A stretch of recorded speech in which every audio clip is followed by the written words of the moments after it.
ഈശോ മിശിഹായ്ക്ക് സ്തുതിയായിരിക്കട്ടെ. ഇന്ന് ദിവസം നമ്മൾ ചിന്തിക്കുന്ന തിരുവചന ഭാഗം വിശുദ്ധ യോഹന്നാൻ എഴുതിയ സുവിശേഷം 17-ാം അധ്യായം 3-ാം തിരുവചനം. ഏകസത്യദൈവമായ അവിടുത്തെയും അങ്ങ് അയച്ച യേശു ക്രിസ്തുവിനെയും അറിയുക എന്നതാണ് നിത്യജീവൻ. Praise the Lord.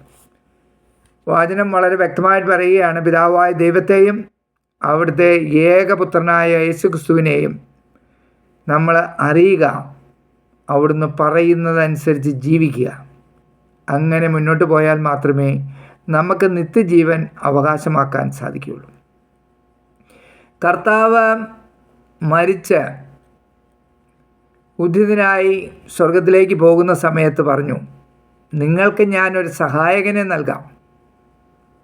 ആ സഹായകൻ വരുമ്പോൾ ബാക്കി കാര്യങ്ങളെല്ലാം ക്രമീകരിക്കും. സർവ്വകാര്യങ്ങളും നടത്തുന്നത് ആ സഹായകനായിരിക്കും. ആ വ്യക്തിയാണ് പരിശുദ്ധാത്മാവ്. അപ്പോൾ നമ്മൾ എന്ത് ചെയ്യണം? ഈശോ നമ്മളോട് പറഞ്ഞത് പരിശുദ്ധാത്മാവിനെ അനുസരിച്ച്, പരിശുദ്ധാത്മാവ് പറയുന്നതനുസരിച്ച്, പരിശുദ്ധാത്മാവിനെ വേദനിപ്പിക്കാതെ നമ്മുടെ ജീവിതം കഴിച്ചാൽ നിത്യതയിലേക്ക് നമുക്ക് കടന്നു പോകാം. നിത്യജീവനെക്കുറിച്ച് യാതൊരു ബോധ്യവുമില്ലാതെ ഈ ലോകത്തിൻ്റേതായിട്ടുള്ള ചപ്പും ചവറിൻ്റെ ഇടയിൽ നമ്മൾ ജീവിച്ചിട്ട് എന്ത് കാര്യമിരിക്കുന്നു?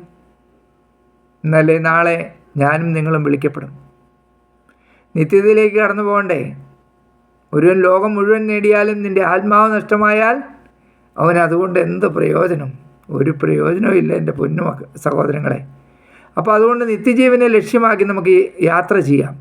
അതിന് നമ്മൾ ത്രിത്വിക ദൈവത്തെ ആരാധിച്ച് സ്തുതിച്ച് മഹത്വപ്പെടുത്തി ജീവിക്കണം. ഈ ഭൂമിയിൽ അവിടുന്ന് പറഞ്ഞ പ്രമാണങ്ങൾ അനുസരിച്ച് ജീവിക്കണം.